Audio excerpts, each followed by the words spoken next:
Via libera alle trivelle per la ricerca di petrolio e gas in buona parte della Sicilia e del suo mare.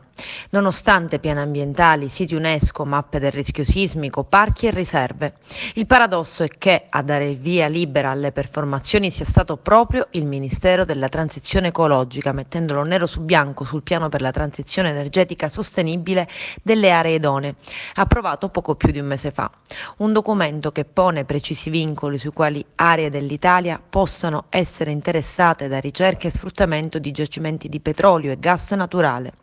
Escluso del tutto Valle d'Aosta, Trentino Alto Adige, Liguria, Umbria, Toscana e Sardegna. Al contrario, nella nostra regione quasi il 70% del territorio è colorato in verde nella mappa disegnata dai tecnici del Ministero Cingolani. In Sicilia un giacimento non si nega a nessuno, insomma. Nel dettaglio, riguardo alla mappa delle concessioni, se si esclude l'area metropolitana di Palermo e la Punta Peloritana, tutto il resto dell'isola è a rischio trivellazioni e le concessioni in attesa sono già numerose. Basta sfogliare le 26 pagine dell'elenco nazionale dei titoli minerari del Ministero della Transizione Ecologica.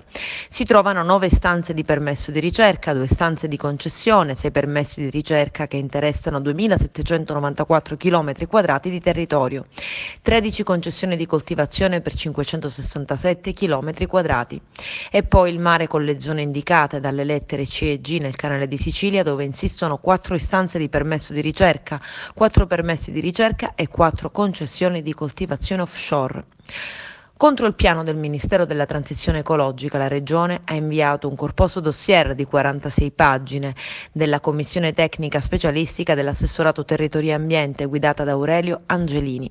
Per farsi un'idea delle decine di punti critici messi in luce dalla relazione, basta scorrere l'elenco della ventina di documenti ufficiali, dal piano dei parchi e delle riserve naturali, anche quelle marine protette, a quelli di gestione della rete Natura 2000 e poi il piano forestale, quello di sviluppo rurale, dei distretti idrogeografici e delle qualità dell'aria, fino ai piani di gestione dei siti UNESCO e quello di sviluppo del turismo. La relazione descrive tutte le possibili conseguenze ambientali in caso di incidenti a causa del rischio idrogeologico che interessa buona parte del territorio siciliano. Ma c'è anche un altro passaggio della relazione che suona in tutta la sua drammaticità. Si osservano, relativamente alla Sicilia, piani di rottura della crosta terrestre potenzialmente in grado di riattivarsi in un prossimo futuro. E sottolinea possibili relazioni tra le attività di esplorazione sia sulla terraferma che in mare, anche condotte con tecniche nuove, ma non completamente conosciute, come quella dell'idrofrantumazione e l'aumento, se non l'innesco di un'ulteriore attività sismica. Il rischio è che l'aumento del prezzo del gas faccia diventare convincenti anche piccoli giacimenti, spiega Angelini, moltiplicando esplorazioni ed estrazioni anche complesse, il tutto per poche quantità rispetto ai nostri fabbisogni e soprattutto per giacimenti che fra 10 anni saranno esauriti. Ma non c'è solo la Regione contro il piano.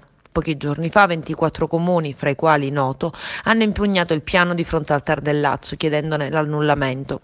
Fra i rilievi anche il nuovo diritto inserito in Costituzione che prevede la tutela dell'ambiente, della biodiversità e degli ecosistemi, varato proprio 3 giorni prima che fosse approvato il piano per la transizione energetica sostenibile delle aree idonee.